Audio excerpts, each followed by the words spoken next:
Tell me when I can speak Ashu. Shut up Sajid. करता हूँ मैं फिल्में जब डायरेक्ट करता हूँ तो ऑडियंस के लिए बनाता हूँ, किसी के बाप में दम नहीं कि मुझे आके कुछ बोले। Welcome to social. हमने कई इंटरव्यूज में सेलिब्रिटीज को ऐसे स्टेटमेंट्स देते हुए देखा है जो कि सुनने में काफी एरोगेंट लगते हैं। ये स्टेटमेंट सिर्फ इन सेलिब्रिटीज का एरोगेंस ही नहीं दिखाते, but it also shows the amount of ignorance they have. ये लोग कभी फ्लो में ऐसी बातें कह देते हैं जो बाद में इन्हें भी शायद से सुनने में अच्छी ना लगे। इस वीडियो में हम आपको ऐसे ही 10 most arrogant statements made by Indian celebrities के बारे में बताने जा रहे हैं। This is going to be an interesting video, इसलिए आपसे रिक्वेस्ट है कि आप इसे एंड तक जरूर देखें। नंबर 10, अभिजीत भट्टाचार्य। अभिजीत ने कई बार ऐसे स्टेटमेंट्स दिए हैं जिनकी वजह से कंट्रोवर्सीज क्रिएट हुई हैं। वो ज्यादातर बिना डरे अपने ओपिनियंस एक्सप्रेस करते हैं और इसी वजह से उन्होंने काफी ऐसी चीजें कही हैं जो कि उनका एरोगेंस दिखाती है। जैसे कि एक बार उन्होंने कहा था कि शाहरुख उनकी वॉइस के बिना कुछ भी नहीं है। इसके साथ साथ उन्होंने ये भी बोला है कि शाहरुख जो आज सुपरस्टार बने हैं वो उनके गानों की वजह से बने हैं। शाहरुख खान की लाइफ में क्या है? Who is Shahrukh Khan? Shahrukh Khan is Badshah, that's my song. He say I am the best, that is me. And he say सारी दुनिया पर छा जाऊं, बस इतना सा ख्वाब है। ये तीन को हटा के वेर शाहरुख खान। नंबर 9, अनुपम खेर। अपनी film the accidental prime minister को शूट करते वक्त अनुपम खेर ने मीडिया में ये कहा था कि ये उनके करियर की बेस्ट परफॉर्मेंस है। यही नहीं, उन्होंने ये भी कहा था कि ये एक ऐसी फिल्म है जिसे ऑस्कर्स में जाना चाहिए, as it can give a tough competition to some international political thrillers. Well, उनके स्टेटमेंट पर बाद में उन्हें बहुत ट्रोल किया गया क्योंकि ना तो किसी को ये फिल्म पसंद आई और ना ही उनकी performance. You also feel that this film should go to the Oscars? Absolutely. You see, we don't have to keep sending the backwardness of India and to sell what is not working, the slums of India and the caste system of India. We should set the modern Indian film made on the level of this. Number 8, Kangana Ranaut. Kangana ने recently ही अपना election campaign करते वक्त ये comment किया था कि अमिताभ बच्चन के बाद सबसे ज्यादा रिस्पेक्ट अगर बॉलीवुड में किसी को मिलती है देन इट इज ओनली हर। कह सकती हूँ, अगर अमिताभ बच्चन जी के बाद आज किसी को इंडस्ट्री में मिलता है तो वो मुझे मिलता है। इतना गलत कैसे हो सकता है भाई? वेल, ये स्टेटमेंट कंट्रोवर्शियल ही नहीं पर काफी एरोगेंट भी है। नंबर 7, आमिर खान। आमिर और शाहरुख आज बहुत अच्छे दोस्त हैं, पर एक टाइम था जब इन दोनों के बीच में एक कोल्ड राइवलरी चल रही थी। हर अवार्ड फंक्शन में शाहरुख आमिर का मजाक बनाते थे और उनको फुल ऑन रोस्ट करते थे। तो वहीं आमिर ने इस रोस्टिंग का रिस्पॉन्स अपने ब्लॉग पर लिख कर दिया था, जहां उन्होंने शाहरुख को अपने डॉग से कंपेयर किया था। तेरे नाम का कुत्ता पालूं साले। Well, he might have written it in a sarcastic way, पर इसकी वजह से उन्हें काफी क्रिटिसिज्म मिला था, जहां हर कोई कह रहा था कि सक्सेस ने आमिर को एरोगेंट बना दिया है। आप आज कह रहे हैं कि वो आपको हेल्प करें तो अच्छी बात है, लेकिन आपने अपने ब्लॉग में क्या लिखा था ये जरा मैं पढ़ के सुनाता हूँ लोगों को। अरे बाप रे, नहीं मत पढ़िए। आमिर खान ने अपने ब्लॉग में लिखा है, जज साहब आप सुने और जनता सुन ले, मैं एक पेड़ के नीचे अपनी अम्मी और जुनैद के साथ बैठा गेम खेल रहा हूं और शाहरुख मेरे पांव चाट रहा है। बीच बीच में मैं शाहरुख को बिस्किट दे रहा हूं, इससे ज्यादा मुझे और क्या चाहिए। नंबर 6, नसरुद्दीन शाह। ऐसे कई सारे इंस्टेंसेस हुए हैं जहां पर नसरुद्दीन शाह ने पब्लिकली ऐसे स्टेटमेंट्स दिए हैं जिनको बहुत क्रिटिसाइज किया जाता है। इनफैक्ट वो ज्यादातर न्यूज हेडलाइंस में होते हैं अपने बोल्ड ओपिनियंस की वजह से। उनकी पर्सनालिटी की सबसे अच्छी बात भी यही है कि वो अपने ओपिनियंस एक्सप्रेस करने से डरते नहीं है, and he often speaks whatever is in his mind despite it being controversial. ऐसा एक स्टेटमेंट उन्होंने ईयर 2011 में दिया था जब उन्होंने अमिताभ बच्चन को क्रिटिसाइज किया था। He said that Amit ji hasn't done any great film in his career and that's why he might be forgotten by people after some time. You don't consider Amitabh a great actor? I do. But as a great teacher of acting said about talent of actors, that your talent lies in your choices. He's a great actor, no doubt about it.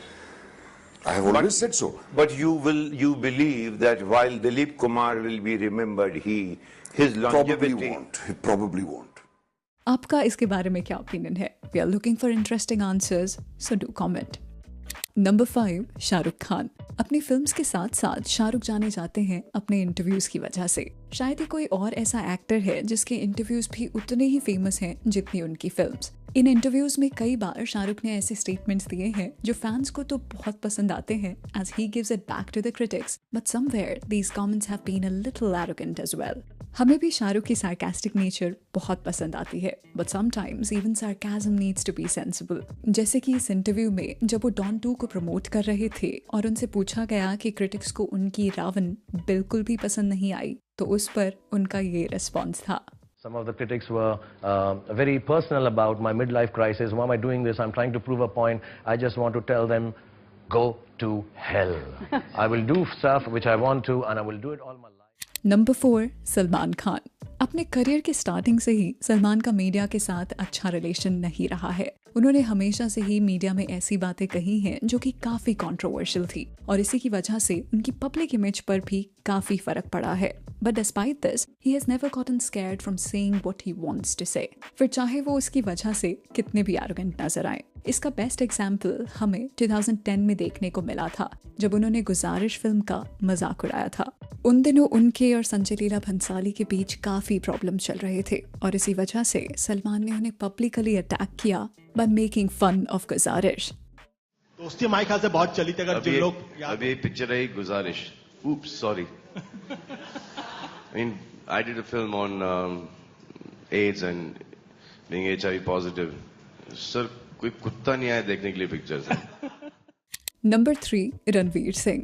2011 में रणवीर सिंह ने coffee with करण में कहा था कि वो कमीने में शाहिद से अच्छी परफॉर्मेंस दे सकते थे। उनके स्टेटमेंट की वजह से उन्हें काफी ट्रोलिंग मिली थी और इनफैक्ट बाद में रणवीर ने भी अग्री किया था कि वो अपने करियर के स्टार्टिंग के दिनों में बहुत इनसिक्योर थे और इसी वजह से उन्होंने ऐसे एरोगेंट स्टेटमेंट्स दिए थे। Season of Coffee, Ranveer said he could have done Kamine better than you. Your comment? Ranveer could maybe do it better. It's possible. Yeah. Not Ranveer. No, I don't agree with it. Number 2, Sonam Kapoor.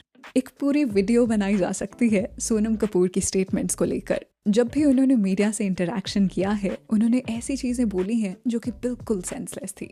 People need to go there and buy tickets and they need to go and see me, like, you know, because everybody's on social media right now. Everybody wants something quick and everyone wants something that, you know, something that's fun. And so why would somebody go and watch your movie?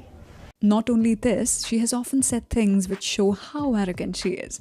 जैसे कि उन्होंने एक बार coffee with करण में पूरी Bollywood industry का मजाक उड़ाते हुए कहा था कि सिर्फ उन्हें ही इंडस्ट्री में फैशन का सेंस है। यही नहीं, इस इंटरव्यू में उन्होंने इंडिपेंडेंट सिनेमा का मजाक उड़ाते हुए कहा था कि सिर्फ उन लोगों को इन मूवीज में चांस दिया जाता है जो कि गुड लुकिंग नहीं होते हैं। In all honesty, this not only shows her arrogance but also how ill-informed she is about cinema.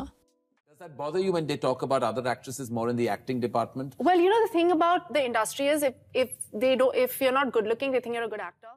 Number 1, Sandeep Reddy Vanga. हमने एनिमल के रिलीज के टाइम पर देखा था कि संदीप रेड्डी वांगा ने अपने इंटरव्यूज में कई सेलिब्रिटीज को रिप्लाई करते हुए अटैक किया है। ऐसे ही एक इंटरव्यू में उन्होंने फिल्म मेकर किरण राव को टारगेट किया where he said things which weren't nice to hear. I have often spoken on misogyny and the representation of women on screen. I've talked about it on various platforms at various times. It's not really about the specific film. It's really about the issues and I will continue to speak on these issues. एक superstar की second ex wife बोल रही है कि बाहुबली 2 और Kabir Singh misogyny को promote करते हैं, तो मैं कहना चाहता हूँ कि उस औरत को कि जाके आमिर खान को पूछो कि खंबे जैसी खड़ी है लड़की या फुलझड़ी है, वो क्या था। यहाँ पर जो उनके बात करने का तरीका था वो काफी एरोगेंट था और इसी वजह से उन्हें इसके लिए क्रिटिसिज्म भी मिला था। He has the right to defend his film, but why is it always about demeaning others? कई जगह पर उनके कमेंट्स एटलीस्ट कॉन्टेक्स्ट में होते हैं। कॉन्टेक्स्ट में नहीं देखते फिल्म को। But in Kiran Rao's case, these comments felt completely unnecessary. Video खत्म करने से पहले आप भी हमें बताएं कि इन सारे स्टेटमेंट्स में से आपको कौन से स्टेटमेंट्स जस्टिफाइड लगे। We are looking for interesting answers, so do comment. तो चलिए that's a wrap on this video. आप हमें इंस्टाग्राम, ट्विटर और फेसबुक पर भी फॉलो कर सकते हैं @socialofficial, जहाँ आपको हर तरह की फिल्म और एंटरटेनमेंट से जुड़ी अपडेट्स मिला करेंगी। ऐसी और भी इंटरेस्टिंग वीडियोस के लिए देखते रहिए सोशल, हर उस चीज़ के लिए जो आप जानना चाहते हैं।